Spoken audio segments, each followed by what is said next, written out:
जब पैसा आउँछ इज्जत पनि आउँछ, तर याद राख्नुस् त्यो इज्जत पैसाको हो, तपाईको होइन। कुनै पनि कुरा सधैँ एउटै हुँदैन, चाहे त्यो मान्छे होस् या समय। जीवन बदल्न समय मिल्छ, तर समय बदल्नका लागि जीवन दुई पटक मिल्दैन। मानिसको जीवनमा एक समय यस्तो आउँछ जब उसलाई आफू वफादार भएकोमा पश्चाताप लाग्न थाल्छ। डर अब चोटसँग होइन, मानिसहरूको झुटो लगावदेखि लाग्न थालेको छ। जो खराब छ त्यसलाई त्याग्नुपर्छ, चाहे त्यो विचार होस्, कर्म होस् या मानिस होस्। किताबसँगै मानिसहरूलाई पनि पढ्नुस्। किताब ज्ञान दिन्छ, मानिसहरू अनुभव दिन्छन्।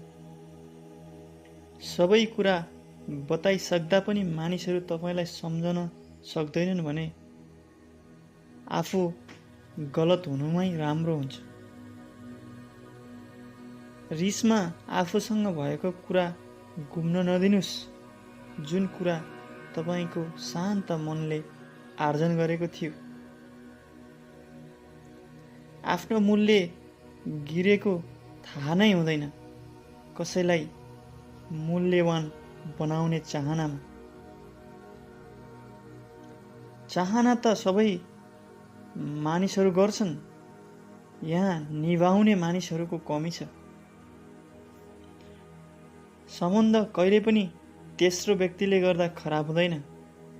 खराब तब हुन्छ जब आफ्नो मान्छे नै बेइमानी हुन्छ। विचारको अँध्यारो रातको अँध्यारो भन्दा खतरनाक हुन्छ।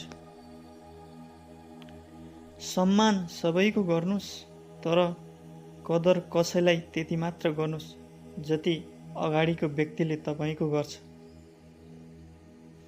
मानिससँग जब पर्याप्त रुपियाँ हुन्छ तब मानिस बहुरूपिया बन्छ। औकात भन्दा ज्यादा इज्जत दिन लाग्यो भने कुकुरले पनि टोक्न सुरु गर्छ। जवानीको समयमा जो मानिस आफ्ना इच्छाहरूलाई मार्न सक्छ त्यही मानिस जिन्दगीमा सफल मानिस बन्छ। जीवनमा केही परिस्थिति यस्तो पनि आउँछ जसलाई सहन गर्नुको विकल्प हुँदैन। जति सकिन्छ चुपचाप बस्नुमा नै ठिक हुन्छ।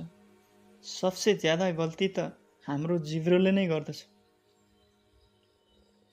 मानिस जब कुनै कुरामा विश्वास गर्न थाल्छ भने पत्थरलाई पनि पुज्न थाल्दछ, तर विश्वास टुट्छ भने ऊ आफै पत्थर बन्दछ।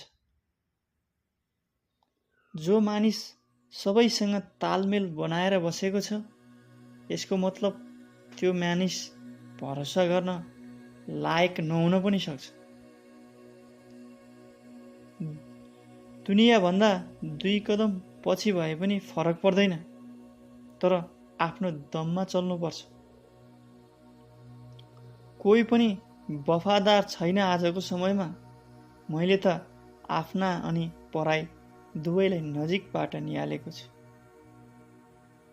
राम्रो मान्छेको एउटा गजबको खुबी हुन्छ, उनीहरू खराब समयमा पनि राम्रा नै हुन्छ।